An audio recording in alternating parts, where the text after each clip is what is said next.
All right, we're going to demonstrate clamping force repeatability and the holding force. So what I have here is a bar that I'm clamping and pinching in between the swing arm and the load cell, a cantilever so that I can simulate a heavy load on the swing arm, a pull force on it. So I'm going to unclamp, then clamp it, and now we'll go ahead and apply a load to it. 800, let's do 1,000. And we want to see the clamp force go right back to the same start point.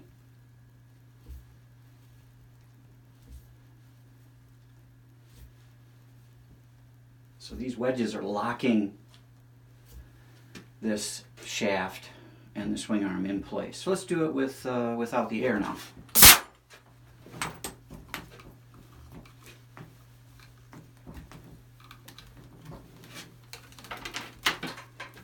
Okay, so now let's do the same thing.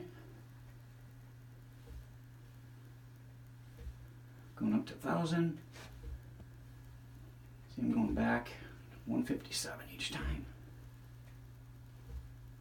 This will never happen in real life. When you lose power, you're only going to see the load once.